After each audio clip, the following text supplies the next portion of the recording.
নমস্কার বন্ধুরা, আমি পলাশ বিশ্বাস আর আপনারা দেখছেন পলাশ বিশ্বাস ভিডিওস। আশা করি আপনারা প্রত্যেকে ভালো আছেন এবং আপনাদের বাগানের গাছগুলিও ভীষণ ভীষণ ভীষণ ভালো আছে। বন্ধুরা, থাম্বনেল আর টাইটেল দেখে বুঝতেই পেরে গেছেন একেবারে ঘরোয়া উপাদান দিয়ে আজকে যে জিনিসটা দেওয়া দেখাবো, গাছের যে ভিটামিন, গাছের যে ওষুধ যেটা দিয়ে দেখাবো সম্পূর্ণ ঘরোয়া উপাদান দিয়ে। একদম সেভাবেই কেয়ার করুন। আপনাদের যে সমস্যা হচ্ছে জবা গাছ কিংবা অন্যান্য গাছে যেগুলোয় পাতা হলুদ হয়ে ঝরে পড়ে যাচ্ছে, কুঁড়ি সেভাবে ফুটছে না, ফোটার আগেই হলুদ হয়ে যাচ্ছে, তো আজকের যে টিপস এবং ট্রিক্স বলবো এবং তার পাশাপাশি যে কাজগুলো, যে মানে যেরকমভাবে বলবো, যে কাজগুলো, যে সতর্কতামূলক যে চিন্তাভাবনা আমাদের মধ্যে রাখতে হবে এই জবা গাছ নিয়ে বর্ষাকালে, সেই জিনিসগুলোকে আমাদের মাথায় রেখে দিতে হবে। তাহলেই দেখবেন আপনার গাছের পাতা ঠিক এই রকম চকচকে সবুজ থাকছে এবং অবশ্যই ফুলে ফুলে ভরে থাকছে। তো বন্ধুরা, একটু স্কিপ না করে ভিডিওটা সম্পূর্ণ দেখার অনুরোধ রইল। আর যারা আমার চ্যানেল নতুন ভিউয়ার্স তাদের কাছে বলবো চ্যানেলটি সাবস্ক্রাইব করে রাখুন, অনুপ্রেরণা যোগায় আগামী দিনে ভিডিওগুলো বানানোর জন্য। আর অবশ্যই শেয়ার করে দিন সকল বাগানপ্রেমী বন্ধুদের মাঝে, যাতে তাঁরাও খুব সহজে বাগান করতে পারে সহজে। আর প্রতিদিন সন্ধ্যে 6টায় বাগান সংক্রান্ত ভিডিও কিন্তু আসে আমার চ্যানেলে। তাই বলবো, সহজে বাগান করতে আপনাকে দেখতেই হবে পলাশ বিশ্বাস ভিডিওস। মন থাকতে হবে চিরসবুজ, পৃথিবীকে করে তুলতে হবে সবুজময়। তো চলুন বন্ধুরা, শুরু করি। যে প্রথম যে কেয়ারটা আমাদের জবা গাছে এই সময় খেয়াল রাখতে হবে, কখনো কাঠফাটা রোদ, আবার কখনো মেঘলা হয়ে বৃষ্টি। তো এই যে আবহাওয়ার তারতম্য, এটা নিতে পারে না জবা গাছ। সবার প্রথম কারণ হচ্ছে এটা, যে এটা নিতে পারে না, যে বৃষ্টি হয়ে গেল আবার রোদ উঠেছে। তো এর ফলে হয় কি, যে গাছের পাতাগুলো হলুদ হয়ে যাচ্ছে এবং ঝরে পড়ছে। 1 নম্বর। 2 নম্বর কি থাকছে? 2 নম্বর হচ্ছে পোকামাকড়ের আক্রমণ। এই সময় দেখা যায় মিলিবাগ, জাপ পোকা এবং আরও অন্যান্য ধরনের পোকামাকড়রা এসে পাতার নিচে বাসা বাঁধে।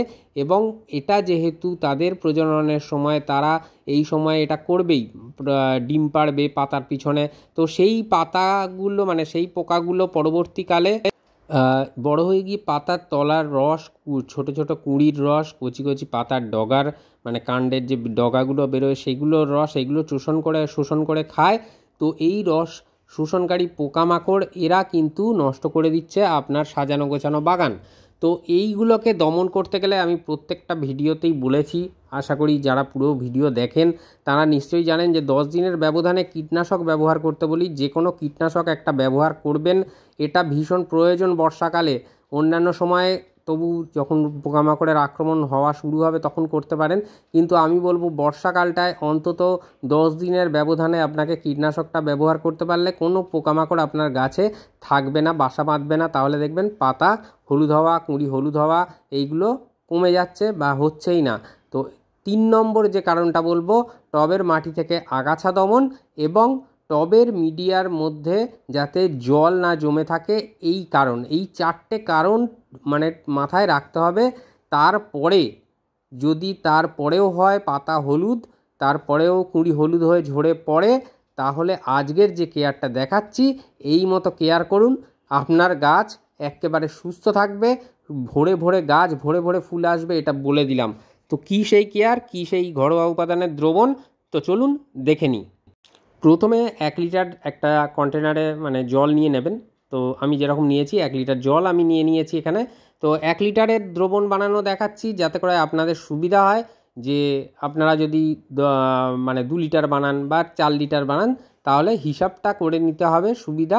তো সেই কারণে আজকে যে কেয়ারটা বা যে দ্রবণটা আমি দেওয়া দেখাচ্ছি, ঠিক এই রকম 2টো মাত্র ঘরোয়া উপাদান দিয়ে আপনারা বানিয়ে ফেলবেন গাছেদের বুস্টার ডোজ এই সময়ের। অর্থাৎ একদিক থেকে যেমন ছত্রাক পোকামাকড় থাকবে না, তেমনি জবা গাছ সহ অন্যান্য সব গাছে দিতে পারেন, ক্যাকটাস আর স্যাকুল্যান্ট প্রজাতির গাছগুলোকে বাদ দিয়ে।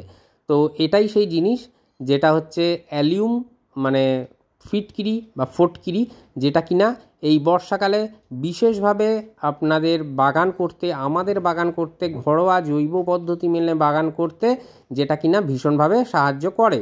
তো এরকম একটা অ্যালিউম বা ফিটকিরি আপনারা কিনে নেবেন। তো কিনে নিয়ে এটাকে করবেন কি, এটাকে ওই 1 লিটার জলে অন্তত পক্ষে 20 মিনিটের মতো ভিজিয়ে রাখতে হবে। এই ফিটকিরির মধ্যে কি কি উপাদান আছে আর কেনই বা ফিটকিরি দেব? তো ফিটকিরির মধ্যে উপাদান তো রাসায়নিক সংকেত বা যে কোনো সেরকম তো আপনারা জানেন বা পেয়ে যাবেন। যেটা আমি বলছি সংক্ষেপে কাজটা করে সেটা হচ্ছে এই ফিটকিরি বা ফটকিরি যেটাই বলি না কেন, এটা আপনার গাছের মিডিয়াটাকে, মাটিটাকে মানে ব্যালেন্সড করবে, মানে পিএইচ লেভেল যেটা থাকে সেটাকে ব্যালেন্স করবে। অত্যধিক বৃষ্টির জলেতে এই সময় মাটি অ্যাসিডিক হয়ে যায়, তো সেই অ্যাসিডিক মাটিটাকে নর্মাল জায়গায় নিয়ে আসবে এই ফিটকিরি বা ফটকিরি। কারণ যে ক্ষার থাকে ফিটকিরির মধ্যে সেটা অম্লত্বটাকে কমিয়ে নিয়ে আসবে। তো সেটাই হচ্ছে ব্যাপার। তো দেখুন 20 মিনিট পরে তুলে ধরেছি, মানে নিয়ে নিচ্ছি এটাকে। তো জলটা দেখুন একটা হোয়াইট কালার এরকম টাইপের হয়ে যাবে, আর এরকম একটু হাত দিয়ে ঘষে নেবেন, তাহলে জিনিসটা একদম ঠিকঠাক হবে। 20 মিনিট ভেজাবেন, তার বেশি ভেজানোর কোনো প্রয়োজন নেই।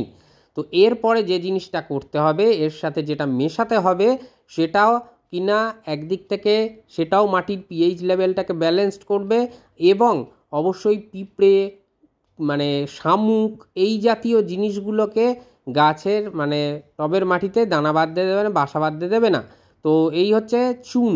এটা কেমিক্যাল চুন আমি এই কারণে নিয়েছি, দ্রুত জলের সাথে গলে যায়, মানে মিশে যাবে, এবং গাছের পক্ষে মানে টবের মিডিয়াতে দেওয়ার ক্ষেত্রেও অনেক সেফ। তো এটাকে নিতে হবে 1 লিটার জলের জন্য 1 চা চামচ, টেবিল চামচ নয় বন্ধুরা, এটা মাথায় রাখতে হবে। টেবিল চামচ মানে যেগুলো ধরুন মিষ্টি খাওয়া হয় বা যে কোনো কাজে মানে লাগে, সেই সমস্ত টেবিল চামচ নয়। জাস্ট চা পাতা মাপার জন্য যে চা চামচ ব্যবহার করা হয় সেই চা চামচ আপনারা নেবেন 1 চা চামচ এই চুন। এটাকে নিয়ে এবার ভালো করে কিছু একটা দিয়ে মানে ফেটিয়ে নেবেন বা গুলিয়ে নেবেন, যাতে করে এটা জলের সাথে দ্রুততার সাথে মিশে যায়। আর এই কেমিক্যাল চুন আপনারা যে কোনো হার্ডওয়্যারসের দোকানে পেয়ে যাবেন, তো সেটাই নেবেন। অনেকে প্রশ্ন করবেন যে পান খাওয়ার জন্য যে চুন ব্যবহার করা হয় সেই চুন ব্যবহার করতে পারবো কি না। দেখুন ওটার টেম্পার কিন্তু অনেক অনেক বেশি থাকে, এবং ওটার পরিমাণে এক সামান্য বেশি হলে গাছের শিকড় কিন্তু নষ্ট করে দেবে। তো সেই জন্য আমি বলবো যে এই যে পরিমাণটা দেখালাম, কেমিক্যাল চুন এখন সব জায়গায় পাওয়া যায়, আপনারা নিয়ে নেবেন আর নিয়ে গাছের টবের মাটিতে প্রদান করবেন। এবারে যে জিনিসটা, এখানেই স্টপ করে বেরিয়ে যাবেন না, এটা আমি বলেছি যে কতটা পরিমাণে দিতে হবে। এবার দেখে নিন, 10 বা 12 ইঞ্চি টবের জন্য এই 250 থেকে 300 ml পর্যন্ত আপনারা কিন্তু গাছে দিতে পারেন। একটা এইসব টগর গাছ, অ্যালামন্ডা বা অলকানন্দা গাছ, বিভিন্ন গাছ, গোলাপ গাছ, এইগুলোতেও কিন্তু পাতা হলুদ হচ্ছে, হলুদ হয়ে যাচ্ছে, কুঁড়ি হলুদ হয়ে যাচ্ছে, তো ফুল ফুটছে না। তো এই থেরাপিটা বা এই রেমেডিটা ব্যবহার করুন, দেখবেন এই ঘরোয়া উপাদান দিয়ে তৈরি জিনিসে দুর্দান্ত রেজাল্ট পাওয়া যায়। তো দেখুন এখনই দেখুন পিঁপড়েগুলো কিন্তু ছোটাছুটি শুরু করে দিয়েছে, মানে বেরিয়ে আসছে। তো এই জিনিসটাই হবে যদি আপনারা আপনাদের টবের মিডিয়াতে দেন, কারণ পিঁপড়েরাও এই সময় বাসা বাঁধে, তো টবের মাটি, শিকড় এগুলো ক্ষতি করার সম্ভাবনা থাকে। কেন্ন বা শামুক এই জাতীয় জিনিসগুলো একটাও কিন্তু থাকবে না এইটা দিতে পারলে। তো এটা কতদিন অন্তর ব্যবহার করবে, এটা বর্ষাকালে, অন্যান্য সিজনে আমি বলছি না, এটা বর্ষাকালে আপনারা 20 দিনের ব্যবধানে দ্বিতীয়বার আবার রিপিট করবেন। তো 2বার আমরা দিতে পারবো, তারপরে থেকে আবার 1 মাস পরে থেকে দেবো, এবং সেটাও আবার 20 দিন রিপিট করব। 20 দিন পরে অন্তত শীতের প্রথম অবধি বা শীতের শুরুর দিকে মাসগুলো অবধি এই কেয়ারটা যদি আমরা করতে পারি, আমাদের জবা গাছ দেখবেন ফুলে ফুলে ভরে থাকবে, কুঁড়িতে ভরে ভরে থাকবে, আর একটা কুঁড়িও হলুদ হয়ে ঝরে পড়বে না। এই কথাটা আমি বললাম। হ্যাঁ, যেটা স্বাভাবিক নিয়ম যে পঞ্চমুখী বা থোকা জবা যেটা, তার কিন্তু কুঁড়ি ঝরানোর প্রবণতা অনেক বেশি। তো সেই ক্ষেত্রে তার যদি 10টা কুঁড়ি হয়, তার মধ্যে থেকে অন্তত 4টে থেকে 5টা কুঁড়ি সে মানে গাছে ঝরেই যাবে, যেটা পঞ্চমুখী বা থোকা জবা যেটা, তো এটা হয়। তো এটা নিয়ে ভাববেন না, বাদবাকি যে কোনো যে সিঙ্গেল যে জবাগুলো হয় সিঙ্গেল পাপড়ির, সেগুলো কিন্তু কোনো সমস্যা হবে না। দেখবেন খুব ভালো রেজাল্ট আপনারা পাচ্ছেন, এবং মাটির পিএইচ লেভেল, পোকামাকড় দূর হওয়ার সাথে সাথে মাটির পিএইচ লেভেলটা যখনই ঠিক থাকবে, তখনই দেখবেন আপনার গাছ কিন্তু ফুলে ফুলে ভরিয়ে দিচ্ছে। তো বন্ধুরা, জবা গাছ সহ অন্যান্য যে কোনো গাছে আপনারা এই কেয়ারটা করতে পারেন। তো বলেই দিয়েছিলাম যে ক্যাকটাস স্যাকুলেন্ট ছাড়া যে কোনো গাছে আপনারা দিতে পারেন। তো এভাবেই কেয়ার করুন, সহজে বাগান করুন, আর অবশ্যই মন ভালো রাখুন, মন চিরসবুজ রাখুন, আর তার পাশাপাশি বাগানটাকেও সাজিয়ে তুলুন মনের মতন করে। তো বন্ধুরা, সুস্থ থাকুন, ভালো থাকুন সকলে, আর অবশ্যই দেখতে থাকুন পলাশ বিশ্বাস ভিডিওস। আজকের মতো এ পর্যন্তই, আবার আসছি আগামীকাল নতুন কোনো ভিডিওর সাথে। ততক্ষণ খুব ভালো থাকুন, সুন্দর থাকুন, আর সবুজে ভরিয়ে তুলুন আপনার বাগান। আপনার প্রতিবেশীকে উৎসাহ যোগান বাগান করার জন্য। তো আজকের মতো এ পর্যন্তই, সকলে খুব ভালো থাকবেন, সুস্থ থাকবেন। আবার আসছি আগামীকাল সন্ধ্যে 6টায়। নমস্কার বন্ধুরা।